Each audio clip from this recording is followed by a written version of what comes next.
all the time. Good morning, everyone. I said good morning, everyone. Good morning. Today, we turn our hearts and minds to the Great Commission as recorded in Matthew 28, verse 19 and 20.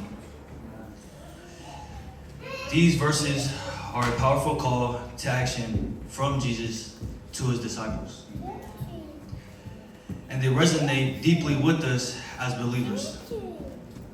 And it reads, "Therefore, go and make disciples of all nations, baptizing them in the name of the Father, and of the Son, and of the Holy Spirit, teaching them to obey everything I've commanded you, and surely I'm with you always to the very end of the age." God bless the reading of his word. The title of our message is The Great Commission. In these verses, Jesus gives us a clear directive to go, to make disciples, and to teach. This is not a suggestion, but an active command. We are called to go out into the world beyond our comfort and share the love and teachings of Jesus Christ with all people. The question for us today is, how can we fulfill this Great Commission? Again, how can we fulfill this Great Commission? Today I want to bring forth 2 points that can help us fulfill this Great Commission. Point number 1, be obedient to the call. Again, be obedient to the call. God asks for us to be obedient to him because his plan is always for our betterment. Obedience is hearing the word of God and acting on it. It implies aligning our will to God's will.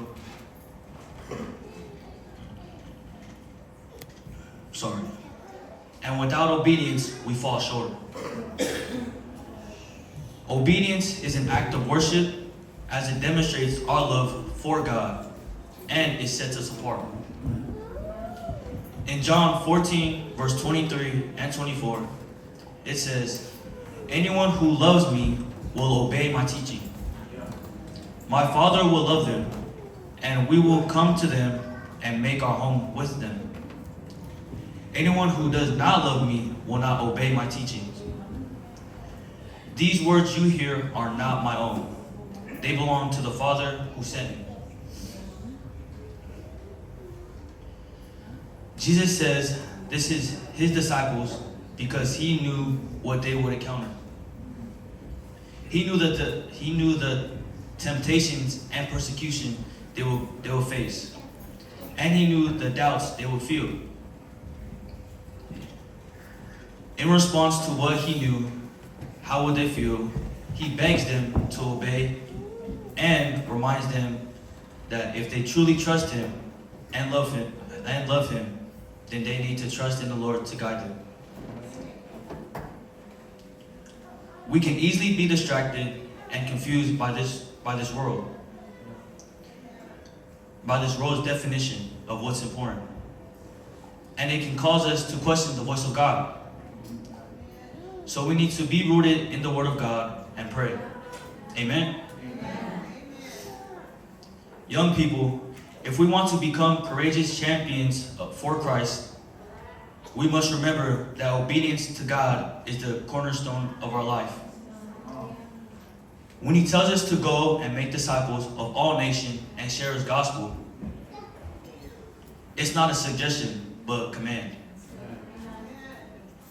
While we may praise God with our mouths, what we do with our lives demonstrates where our hearts truly rest. Nothing is wasted when we're obedient, even if we don't know what the purpose of it is at the time. Just like with our friend Moses, what better way to pick up the skills needed to shepherd the Hebrew people out of Egypt and through the wilderness than through the shepherding of sheep.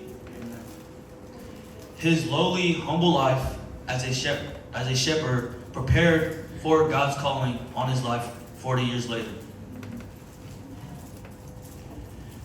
If God calls you to something, walk in it. Don't envy another or seek to be something different. Once God gives you an assignment, your only job is to complete it. You don't have to worry about what value you might bring to the kingdom. God's plans are perfect, and you must be content to follow them. That brings me to our second point. It's focus on the one who calls.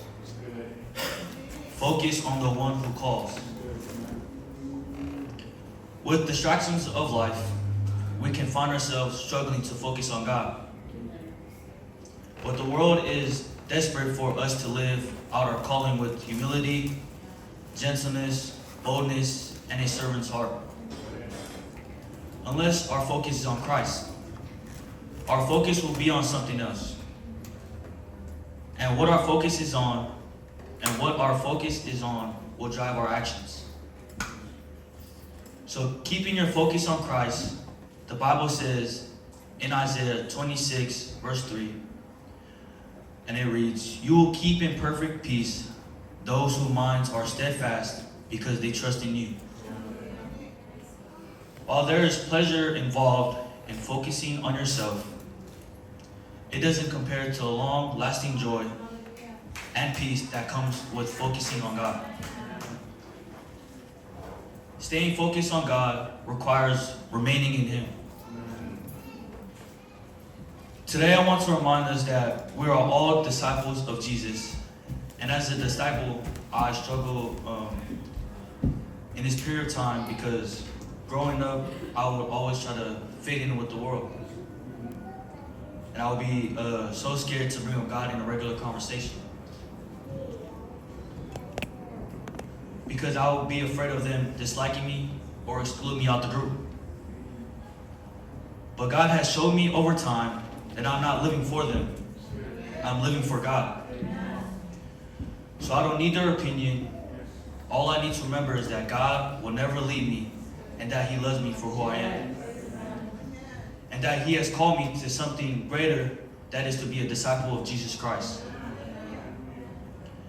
Which means I'm not only sharing knowledge, but also modeling Christ-like behavior in our everyday lives. Our actions, as much as our words, should reflect the love, grace, and truth of Jesus. Finally, Jesus reassures us with a promise. "And surely I am with you always to the very end of the age." This promise is a source of immense comfort and strength. As we go out into the world to fulfill this commission, we are not alone. Jesus is with us, guiding, empowering, and sustaining us every step of the way. In conclusion, let us embrace this great commission with hearts full of faith and determination. Let us go forth boldly, making disciples, baptizing, and teaching, always remembering that Jesus is with us now and forever. Amen.